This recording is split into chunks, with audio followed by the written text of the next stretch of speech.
The New Jersey Open Public Meetings Law was enacted to ensure the right of the public to have advance notice of and to attend the meetings of public bodies at which any business affecting their interests is discussed or acted upon.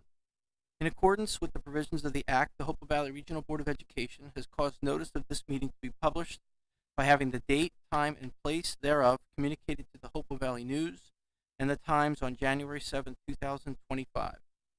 This meeting notice was also sent to Comcast Cable and Verizon Fios. The Board reserves the right to enter into executive session during all meetings of the Board of Education.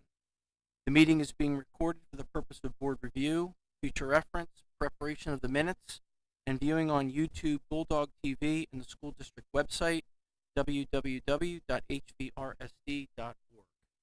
Please join me in a flag salute.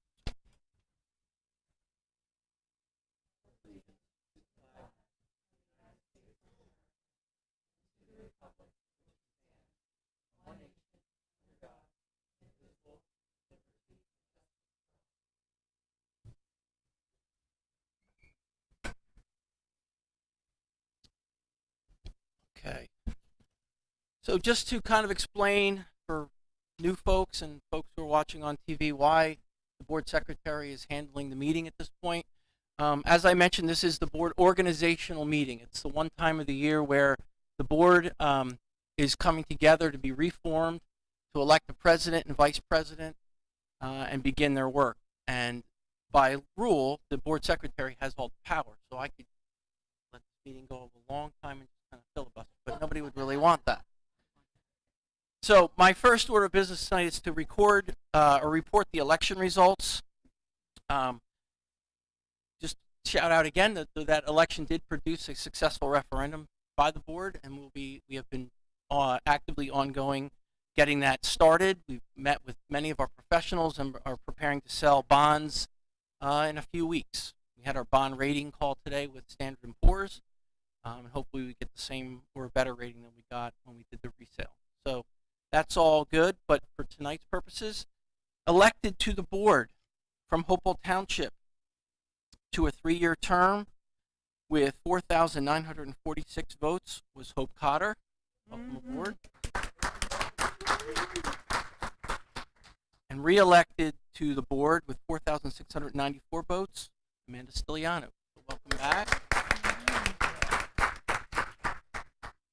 And also being re-elected to a 3-year term, Mark Peters with 776 votes.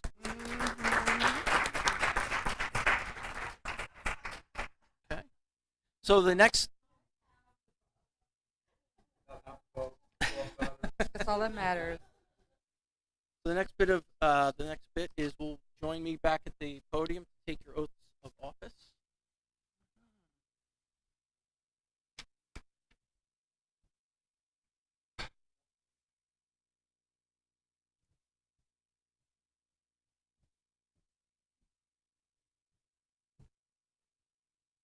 Make it easy so we don't have to. Please don't state your name. So we can, we'll repeat after me. We'll just run through each of the parts that I'll have you guys sign. Okay. I. State your name. Yeah. All Okay. together. I, Amanda Stiliano, Do solemnly swear or affirm do solemnly swear or affirm that I will support the Constitution of the United States that I will support the Constitution of the United States and the Constitution of the State of New Jersey, and the Constitution of the State of New Jersey, and that I will bear true faith and allegiance and that I will bear true faith and allegiance to the same to the same and to the governments established and to the governments established in the United States and this state, in the United States and this state, under the authority of the people, under the authority of the people, so help me God. so help me I state your name. God. I, Amanda Stiliano, Do solemnly swear or affirm do solemnly swear or affirm that I possess the qualifications prescribed by law that I possess the qualifications prescribed by law for the office of member of the Hopewell Valley Regional Board of Education, for the office of member of the Hopewell Valley Regional Board of Education, am not disqualified as a voter am not disqualified as a voter pursuant to RS 19:4-1, pursuant to RS 19:4-1, and not disqualified due to conviction of a crime and not disqualified due to conviction of a crime or offense listed in NJSA 18A:12-1, or offense listed in NJSA 18A:12-1, and that I will faithfully, and that I will faithfully, impartially, impartially, and justly perform all the duties and justly perform all the duties of that office according to the best of my ability. of that office according to the best of my ability. So help me God. So help me God. Welcome back and welcome to. I'm going to give you your pen. I will take your John Hancock. Just take the top and you put the bottom.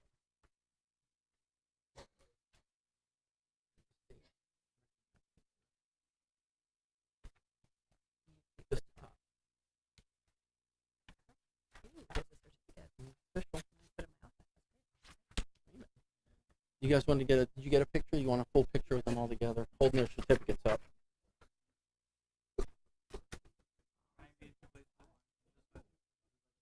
You good? You guys all good?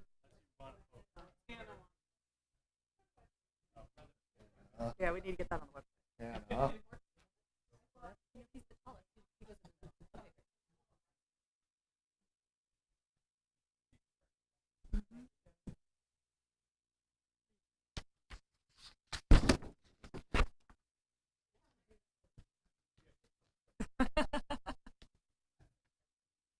Like a problem.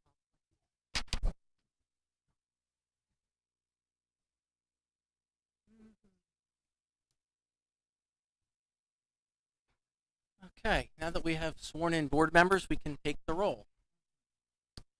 So, Ms. Cotter, Dr. Genovese, Dr. Lilliston, Here. Mr. Peters. Yep. Mr. Slotman, Here. Dr. Stiliano. Here. Ms. Williams Galliano. Here. We have a quorum. All right. The next order of business is, as board secretary, my final act would be to conduct the election of president of the Board of Education. I will call for nominations for the office of board president. No second is required. At the close of nominations, I will take a roll call vote of each member asking you to state your selection for board president. If there is only one nomination, I will conduct a voice vote of yeas, nays, or abstentions. Once a president has been selected, I will step down as temporary chair of the meeting and pass the gavel to the newly elected president, who will then conduct the election for the office of vice president in the same manner. Okay, nominations are open for president of the Board of Education.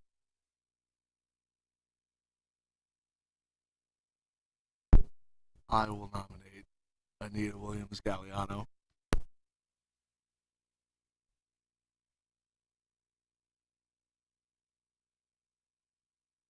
Okay, are there any other nominations? Seeing none. All those in favor of Anita Williams Galliano serving as president for the 2006 year, say aye. Aye. Any opposed? Okay, Anita, welcome back. When can I say? What's that? Oh, 26. Same thing.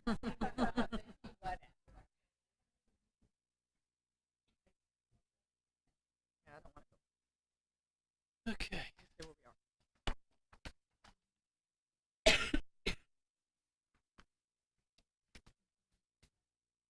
Congratulations.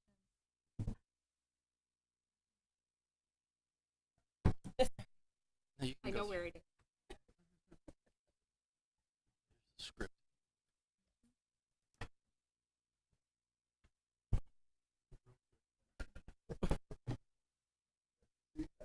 Yeah. Seat shuffle. Wear it well. Thank you all for voting another year of leadership for this amazing team.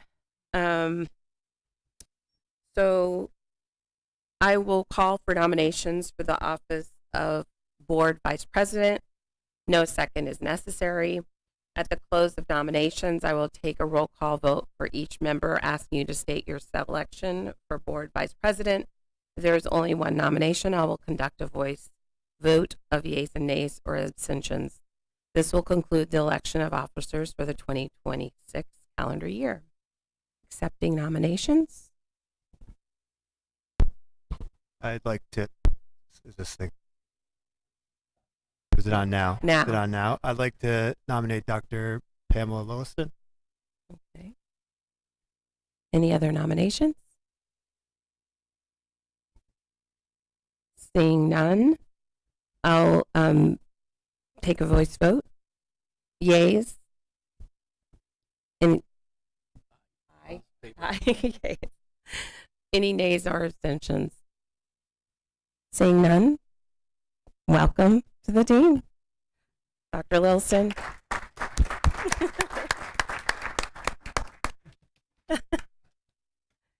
With that comes the obligatory paddle.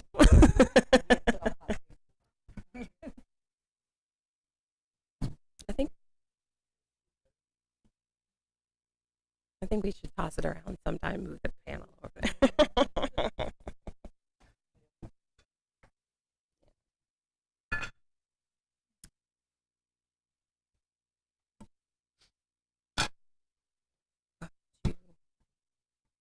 Okay.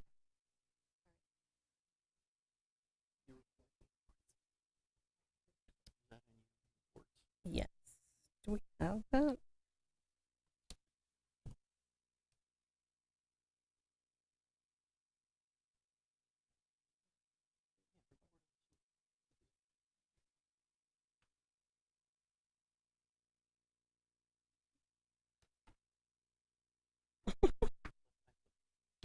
Oh, you did. Okay. Yeah. Okay, we are going to jump right in and have our student. Well, she can't. She wasn't supposed to come. Oh, That's okay. She- That's she that's has what to I work. that's what I was looking for as I was flipping. So we'd like to remind me your name, Eileen. Welcome, Eileen. And Eileen, along with another peer, is our student leader reporter, and we welcome you. And we look forward to you throughout the year. Also, inviting you to stay for as much of the meeting as you're able to. And again, understanding you have a full schedule, but do you have anything to share today?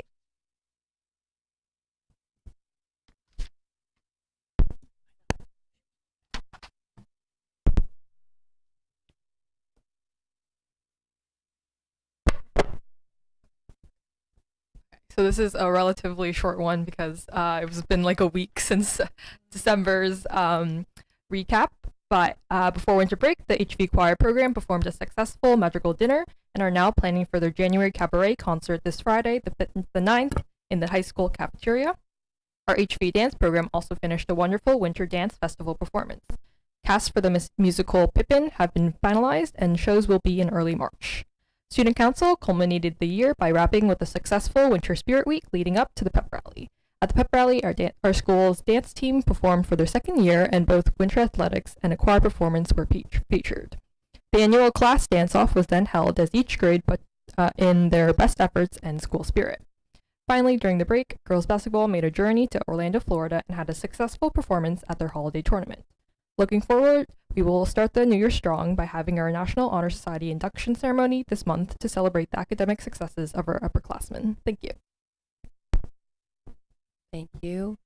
And just, I'll hope as I go through things, I'll kind of point out the opportunities where we share or where things might be not written in the agenda. Just so we always offer an opportunity for the board to ask any questions or just acknowledge our student reporter. So anyone today, anything to ask or share? Okay, seeing none, I'll pass to Dr. Treese for any superintendent reports. I will be keeping my comments brief as we have our the board's attorney, Paul Green, will be here to train the school board at their annual training. I just wanted to announce that our next meeting will be this upcoming Monday, January 12th. We will host it at the high school to accommodate all the guests that we have in attendance. It will begin at 6:30 in the community room at Central High School, and we'll be honoring our visionary principal of the year for the state of New Jersey, who is our own principal, Trish Riley, at the high school. We'll be honoring some of our transportation folks. I don't know how many of you are aware that we had a bus that caught on fire in our backyard. And because of our bus drivers' quick action, they were able to move the other buses in the fleet away from that bus and was able to save other buses in that emergency situation. So we'll be inviting those individuals in to honor them, and also our retirees for the year will be at that in attendance. So we look forward to that very, very full agenda in addition to the other business that we'll be discussing on January 12th. With that being said, I'll pass it back to the board president. Awesome. Well, I obviously don't have anything major prepared, but again, thank you for the opportunity to lead you again this year. And of course, I want to welcome back all of our staff and students after a long holiday. And I know with the weather, it's not an easy transition back. So we just thank everyone for their support in getting the schools back ready. Also, just wanted to acknowledge in terms of setting up the board for the new year. There will be conversations with Dr. Lilliston and myself with each of you around how we want to build out the committees this year. And some of you have already shared that information. So after this week, we can get to that work and set up our meetings. So as soon as we have everybody locked in, the committee leaders can reach out and set up the meeting, our first meeting in advance of our February meeting. That's all for now. Thank you. Any questions regarding kind of setting up committees outside of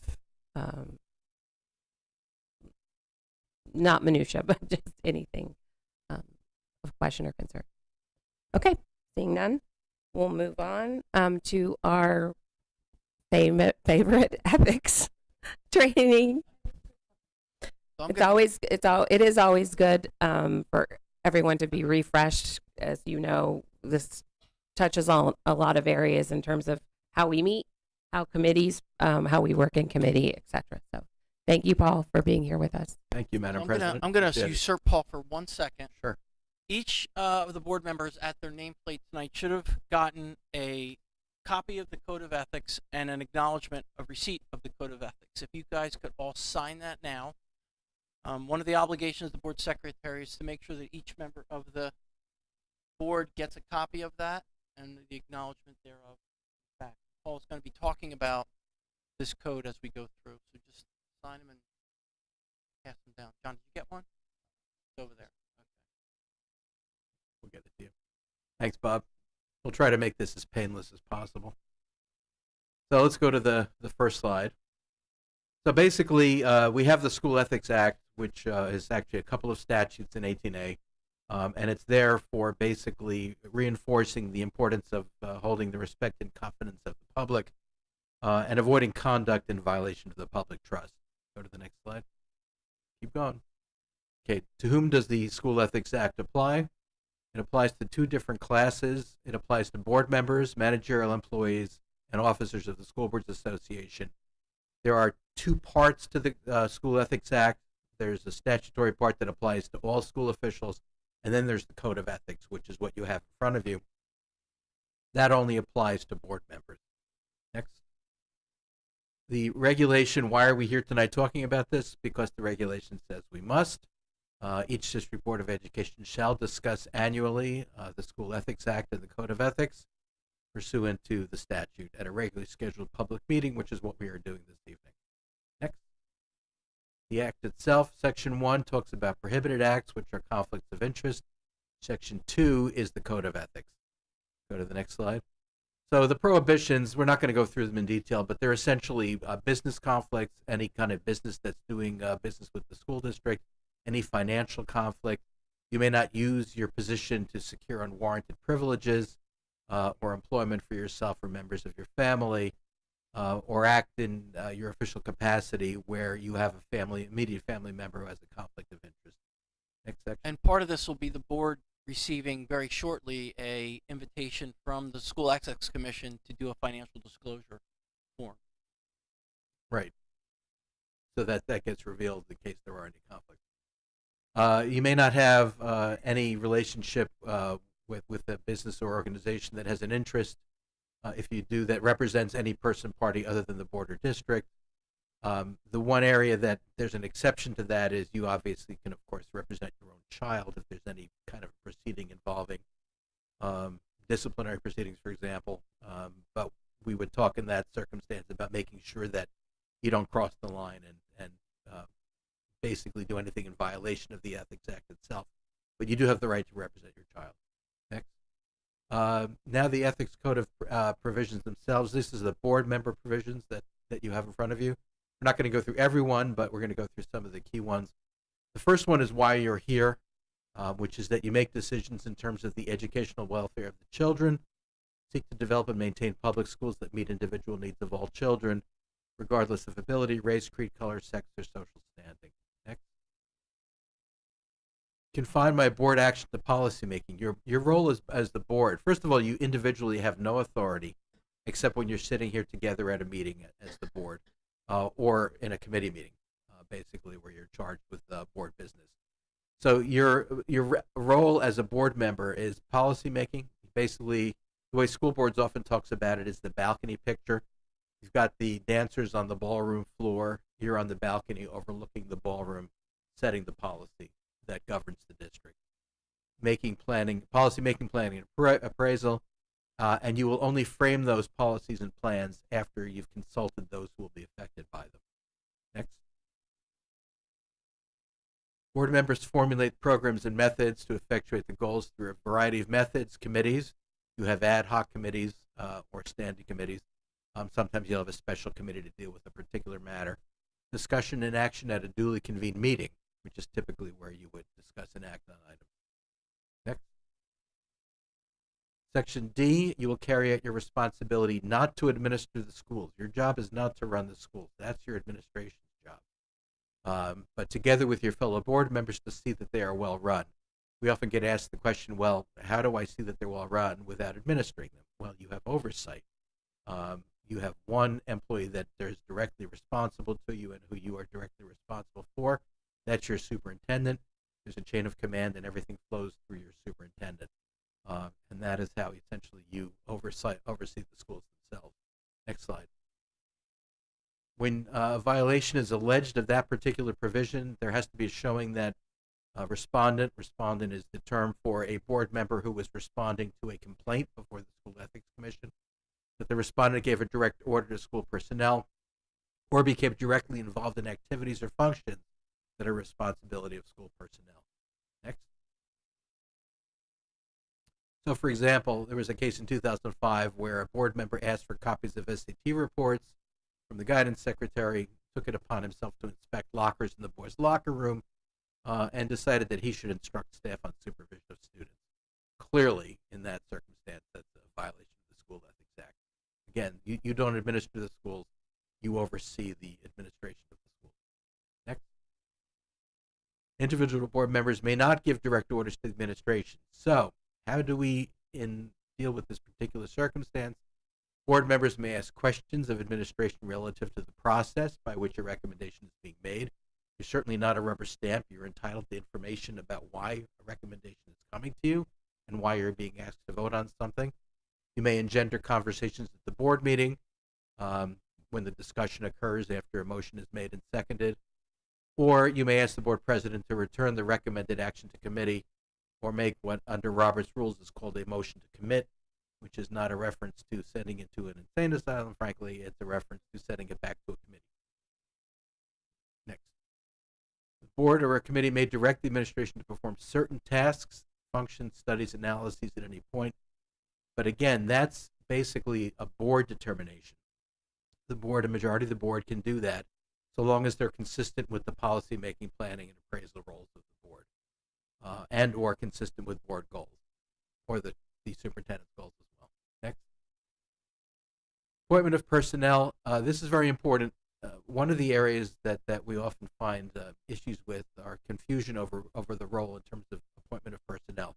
The statute, it's 18827-4.1, makes it very clear that only the superintendent can recommend transfer, appointment, or removal of certificated or non-certificated employees. So you cannot take any action with respect to an employment situation without the superintendent's recommendation. And then it needs what we call a full majority vote of the membership of the board, which means that you have to have at least a majority of the full membership, which is, on a 9-member board, you'd have to have 5 votes, for example. It's distinguished from a simple majority where some actions you can take, where if you've got 7 people at the meeting, or maybe let's say 6 people at the meeting, you would just need 4 votes to adopt the simple, but here you would need a majority of the full number of the board members. So employment actions are a very specific area that are very carefully governed. And it's there basically to reinforce the superintendent's authority, and it frankly limits the board's discretion. The board can reject a recommendation, but it cannot be for arbitrary or capricious reasons, which means you have to have some solid grounds to reject the superintendent's recommendation. Since we're not the experts in the area, the superintendent is the educational expert and makes the recommendation. Next. Authority rests with the Board of Education. You may not make any personal promises nor take any private action. For a violation, you may have evidence that the respondent made personal promises to somebody to accomplish something, or took action beyond the scope of your duties that by its nature had the potential to compromise the board. And later on, we'll see, we always have a quiz that there's a case that recently came down that had a little split between the administrative law judge and the School Ethics Commission on whether a particular action had the potential to compromise the board and what that means. Next. I will refuse to surrender my independent judgment. Very critical. You are elected to act as an independent Board of Education member in the sense that it is your judgment as a board member that the voters put you in here for, and you may not surrender that judgment to special interest groups or partisan political groups, nor may you use the schools for personal gain or the gain of friends. Next. Hold confidential all matters. This is probably one of the biggest areas where we find violations. It's sometimes difficult to do, but like they say, whatever happens in Vegas stays in Vegas. Whatever happens in closed session stays in closed session. Anything that is discussed in closed session has the potential typically to needlessly injure individuals or the schools, and you must hold it confidential. And then the other part of this is that in all of the matters I will provide accurate information, where oftentimes people run afoul is they will put information out that proves to be inaccurate. The early cases typically came down with the budget situation where board members were making claims about budgets that were not correct, and they basically were held accountable for that. Next. Support and protect school personnel and proper performance of their duties. Your goal and your object here is to be supportive of your administration and your staff. If there's evidence that you took deliberate action in undermining, opposing, compromising, or harming school personnel in the proper performance of their duties, that would constitute a code violation. Next.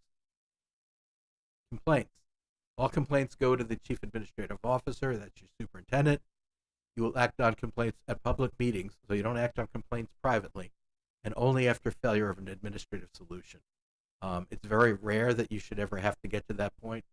Typically, they will be resolved by the Chief School Administrator, and oftentimes if they're not, frankly, at that point it winds up in litigation, and it's not something typically that a board can really resolve. Next.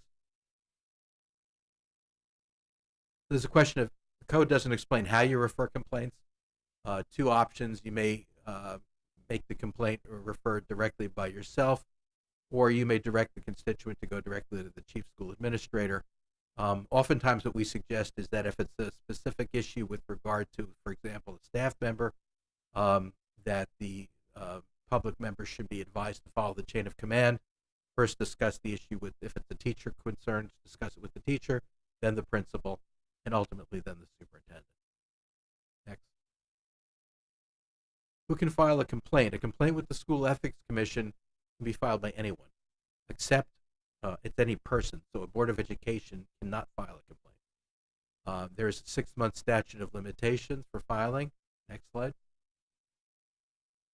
We have the School Ethics Commission. That is the entity that basically oversees the School Ethics Act. It's the only entity that can determine whether an official's conduct violated the act. And you can request an advisory opinion from the SEC about your own or someone else's proposed course of conduct. Those are advisory. They're not binding, but they give you an idea of how the SEC views a particular matter and how they would rule on something. And they offer you protection because if you follow an advisory opinion, the SEC, frankly, will be hard put to later on determine that you violated the act. Next. Any school official may request an advisory opinion. If it relates to the conduct of another official, that official must be copied and may file a response. Next slide. There are sanctions for violations of the act. They go from reprimand, which is basically slap on the wrist, if you will, censure, which is a more formal and more serious public condemnation of the action, which includes reading the resolution at a board meeting and posting it around town.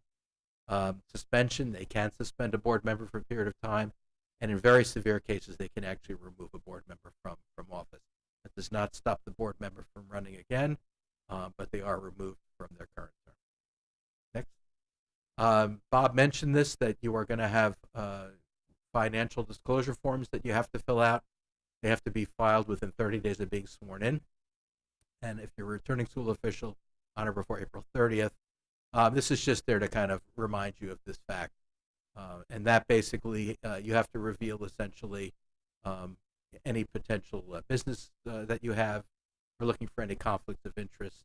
It's basically a financial disclosure statement. They also have to be approved by the executive county superintendent. Next slide. This obviously is not readable. It's there just to remind you that there are a lot of areas of conflict of interest in negotiations. Fortunately, I don't think we have anything immediate. You don't have to worry about it soon, but if you are on a negotiations committee, you have to be aware that if you have any family members, and we're not going to get into tonight what a family member is, but it's typically your close relatives, who are either employed in the district or who are a member of a state association such as the NGEA in another district, you're going to have potential conflicts in terms of your ability to participate in collective negotiations or discussions of those negotiations. Just be aware of that. We don't have to get into it tonight. Next. Free speech issues. You do have First Amendment right to express yourselves, but again, by the Ethics Code, you may not disclose information which is inaccurate, which is confidential, or which has the potential to compromise the board. Next slide. And you should, I basically said that you should not publicly criticize the staff members themselves. Now, you can certainly, criticize a proposed course of action, or proposed policy, something that you disagree with, but not the staff members themselves. Next. You shall not represent your personal opinion as the position of the board. Include in all formal expressions a disclaimer. So if you write a letter to the editor, which I would encourage you, frankly, not to do, that you basically have to identify yourself as a member of the board and state that you are speaking as a private citizen and that the opinion you are expressing does not necessarily represent those of the board. On top of this, the SEC has also said that there are often circumstances, and we'll see a couple later, where a disclaimer is going to be ineffective anyway, because you may say all you want, you're acting as a private citizen, when it's very clear from the context that you're clearly speaking as a board member. So you have to be very careful when you comment publicly on any board matters. Next. Here's a sample disclaimer, which basically says I'm speaking as a private citizen, that these are not representative of the board and totally represent my own personal opinion. Next slide. This is the Treston case, just which we mentioned because that was a case where a board member wrote an op-ed endorsing candidates. He did include a disclaimer that he was writing it on his own behalf, and the opinions were his own, but he did not include the part that says these are not endorsed by the board in any sense and not the board's position.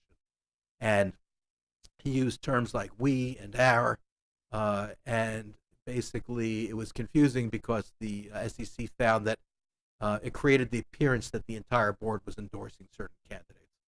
and that ran afoul of the act.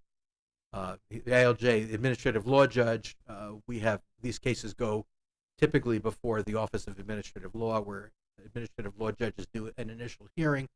They're the fact finder. They make a report, a recommended initial decision, which the SEC then reviews. ALJ recommended a reprimand. The SEC said this is severe enough that it should be a censure. Commissioner reduced it to a reprimand since he said, well, you tried at least, even though you didn't quite do it sufficiently. But again, the case law since this case has increasingly said that there are circumstances where disclaimers, no matter how carefully you write them, are not going to be effective. Next. Just one thing I would urge you to do is look at your bylaw 169, which is your bylaw that deals with internet emails, OPRA, which is the Open Public Records Act, and OPMA, which is the Open Public Meetings Act, which govern the conduct of the board in terms of maintenance and access to public records and what it has to do in terms of noticing and conducting meetings. Very important that you be familiar with this particular regulation bylaw. Basically, it talks about the potential for inappropriate or improper disclosure, breach of confidentiality. What I always say is don't put anything in an email that you don't want to see on the front page of the newspaper, essentially. There should be nothing confidential in an email. You should not have email going back and forth between board members discussing a particular topic, because that could be held to be essentially a serial meeting in violation of the Open Public Meetings Act. So be aware of those concerns and take a look at this bylaw, because it's very important. Next. Okay, some questions, some quizzes. Is it a violation? First one, returning board members have seen this one before. We like to put it up because it's useful to kind of go over what's the extent of your outside volunteer activities, and do they conflict with board membership? Is it a violation of the act for a board member to serve as an executive officer of the PTA or any other executive officer position? This advisory opinion says it is not. Next slide. Basically, under volunteering, you may participate in outside organizations that are self-governing and independent of the board.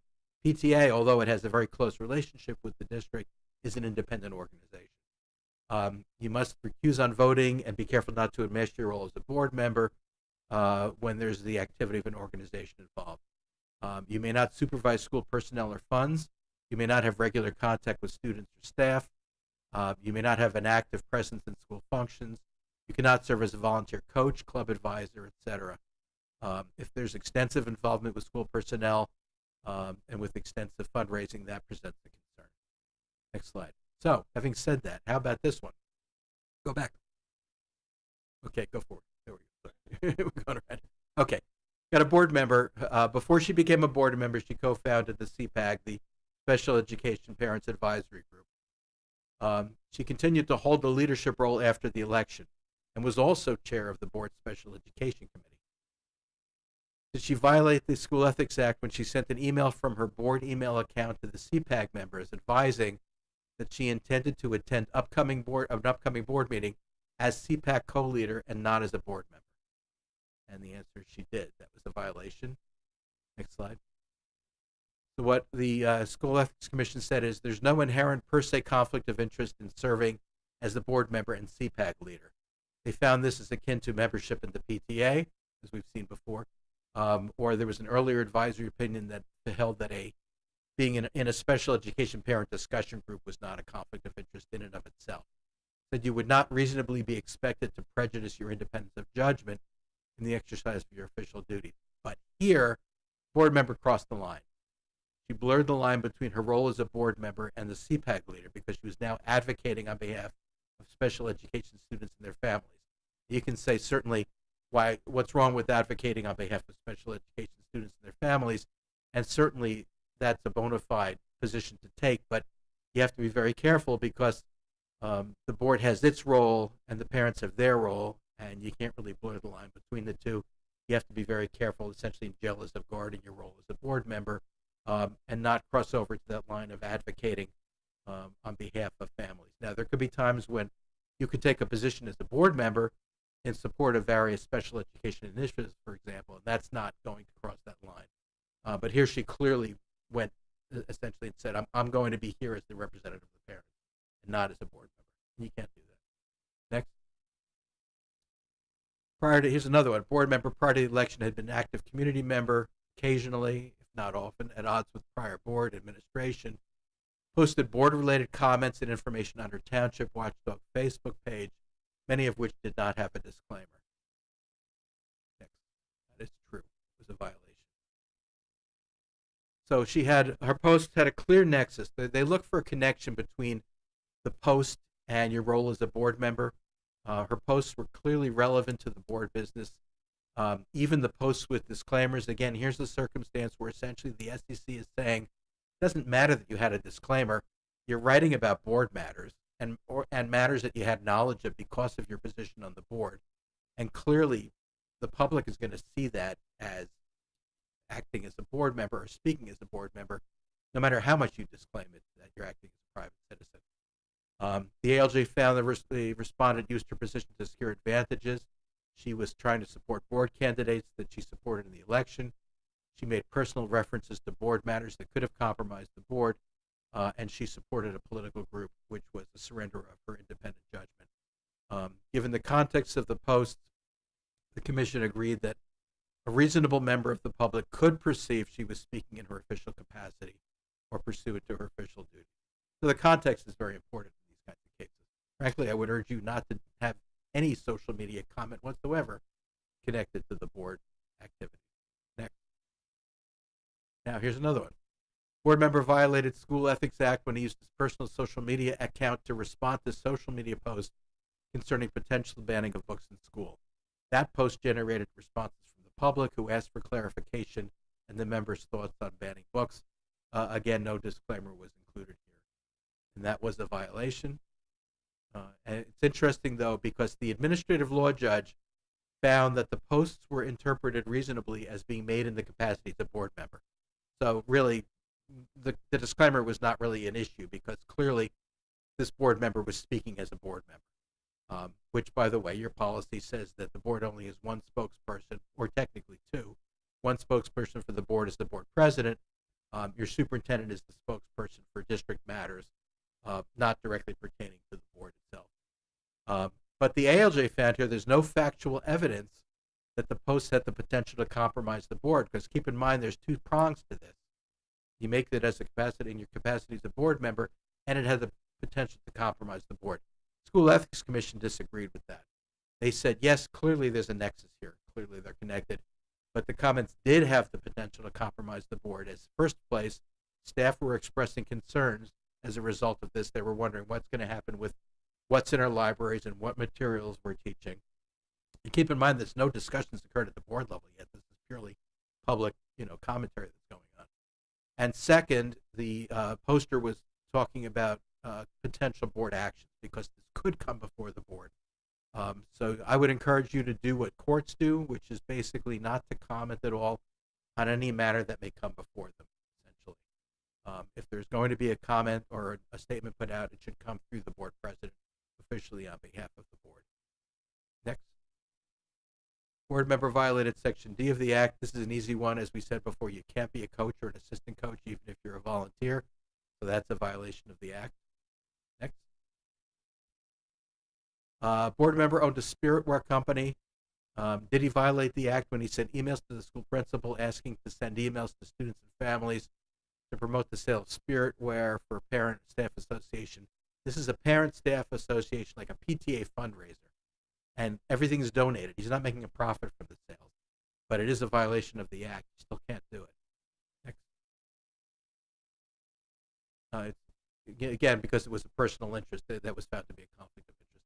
Board member found that a nonprofit entity, what I've asked here is, did she not violate the School Ethics Act when at the school workshop, the annual school board's convention, she goes around wearing an identity badge with her board credentials, and the board, of course, paid for her to be at the convention.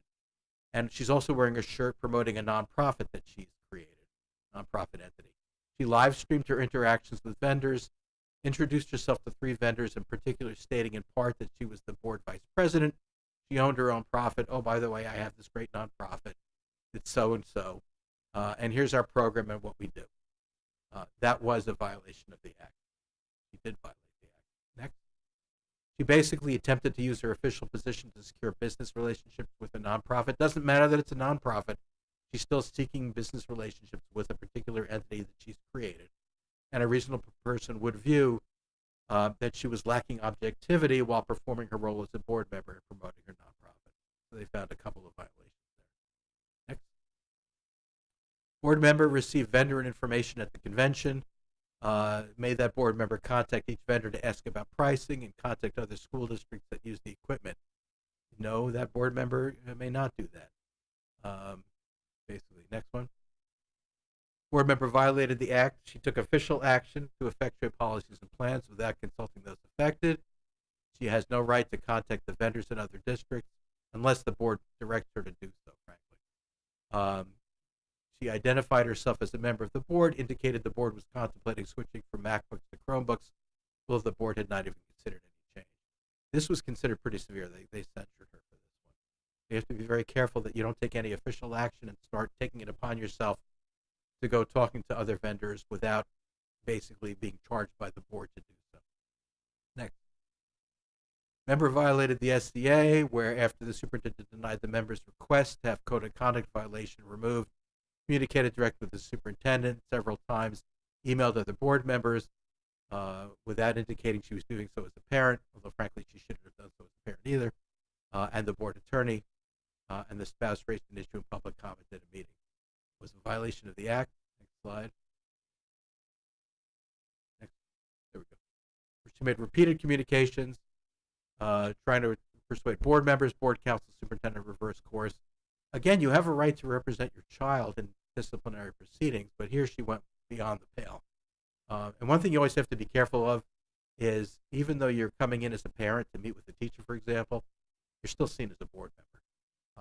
There's still a lot of clout behind that, and you have to be very, very mindful of that and very careful to stress that, hey, I'm here as a parent. This is all about my child, and that's all I want to talk about, essentially. I mean, here she actually tried to provide a direct order to school personnel. Board member would violate code of ethics by participating in initial and or exit interviews. That would be a violation. This advisory opinion held, frankly, I don't know that it's correct, or that I agree with it, but they held that by participating in initial interviews or exit interviews, you are actually administering the schools at that point, and violating that provision of the School Ethics Act. They have reluctantly said that in certain circumstances, you could have one or two board members kind of observe interviews, especially for higher level administrators, but they can't participate. They can only be there to kind of see the process. And that was kind of a begrudging acknowledgement by the SEC. Next. Okay, violation of Section G of the code by inadvertently replying all to an email that include the board and a parent who brought the complaint to the board. So it was an accident, it was inadvertent, and it was a violation because it doesn't matter. Intention's not important. The key is that by replying all, the board member revealed confidential information, even though it was not intentional. So one of the things I usually advise is do not reply to all. DNRTA. Next. Just a bonus question. A board member can review a staff member's file, A, only with approval of a majority of the board, B, without board input, C, upon notice to the board administration, or D, if there is action pending before the board with respect to that employee. The answer is D. The only time that a board member can review a staff member's file is when the board is being asked to take a specific action with respect to that employee. And in that circumstance, the board members are entitled to have the background information. At no other time do you have the right or the ability to see personnel file. And that's it. Any questions? Now I've thoroughly numbed everybody, probably. Thank you.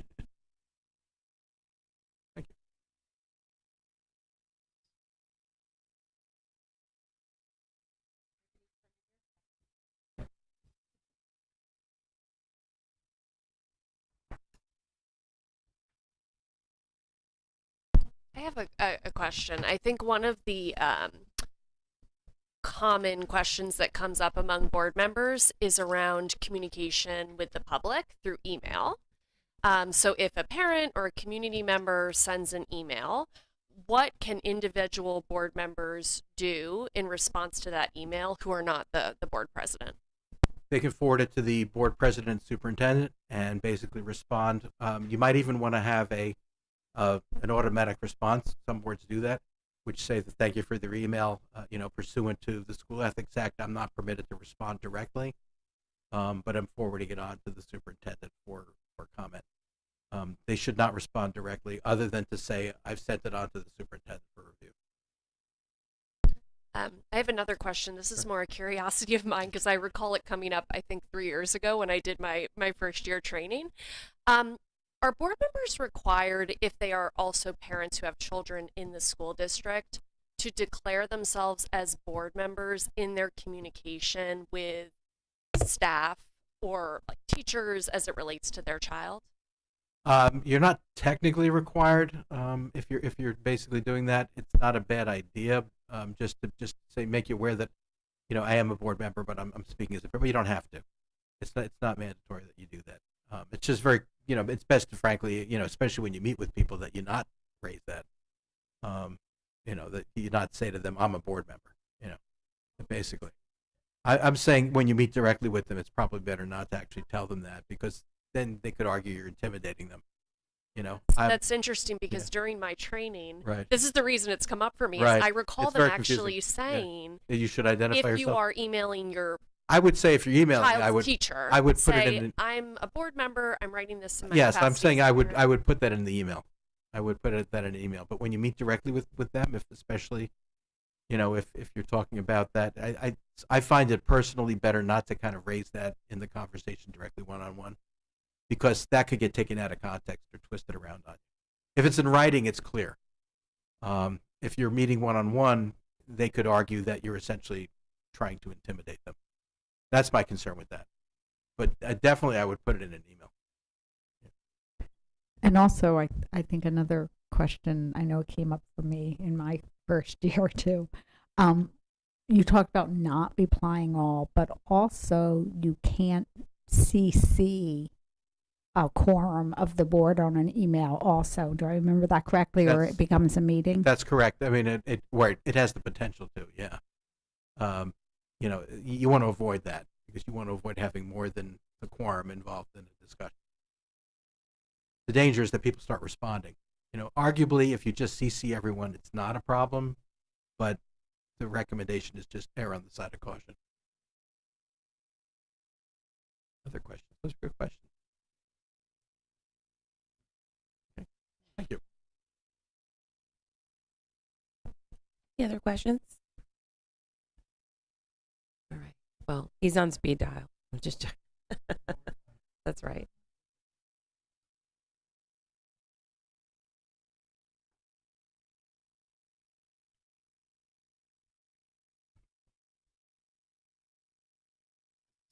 Okay.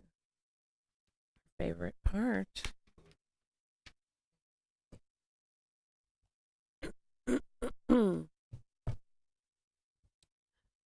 Members of the public are invited to address the board on any matter for a maximum of 3 minutes during this portion of the meeting. You are asked to state your name, address, and municipality. In response to your comments, the Board of Ed may respond or direct the superintendent to do so. The board may also opt to take up the matter in a future meeting so that the matter is researched by the district administration. Public comment is now open, and I'll remind you that there is a booklet at the dais to sign in, and there are some timekeeping notes. Yes. So I am the timekeeper. I'll be keeping time. You have 3 minutes for public comment. At 2 minutes and 30 seconds, I'll hold up the yellow sign, and then when the 3 minutes is over, I'll turn it to red. Thank you. Public comment is now open. Okay, seeing none, public comment is now closed. I need a first and second to move the consent agenda items. Second. All in favor? Aye. Any opposed or abstaining? Seeing none, consent agenda passes.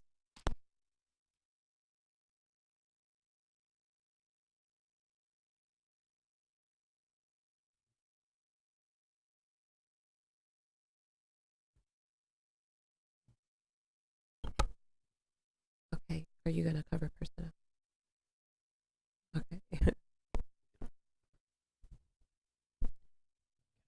Can I get a first and First. second for personnel? Okay, There were just a few items that were put on tonight's agenda as they are time sensitive. Next week we will have our regular personnel agenda.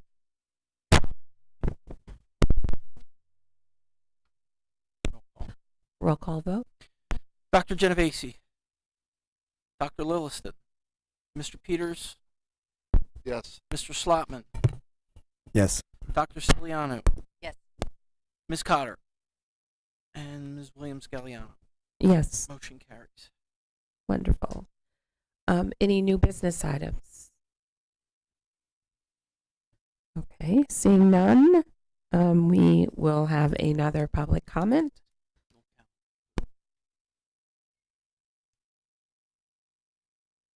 Yeah, 'cause we're moving. I need a first and second to approve the calendars for January and February. Motion. A second. And again, we're not going to set committee meetings tonight. We'll wait till the president and vice president set the committees. But we do want to approve it because we're moving, as Dr. Tree said, we're moving the meeting next week to the community room at the high school to accommodate the many presentations that we have. All those in favor? Any opposed or abstaining? Seeing none, meeting is moved. Okay, now public comment. Members of the public are invited to address the board on any matter for a maximum of 3 minutes during this portion of the meeting. You are asked to state your name, address, and municipality. In response to your comments, the Board of Ed may respond or direct the superintendent to do so. The board may also opt to take the matter up at a future meeting so that the matter is researched by the district administration. Second public comment is now open.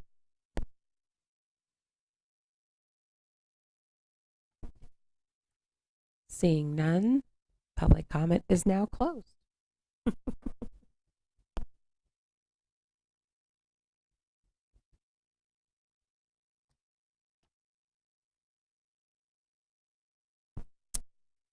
And now I need a first and a second to move us into executive session where personnel matter of employee 4018 will be discussed.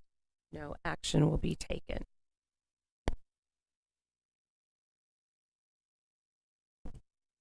All in favor? Any opposed or abstaining?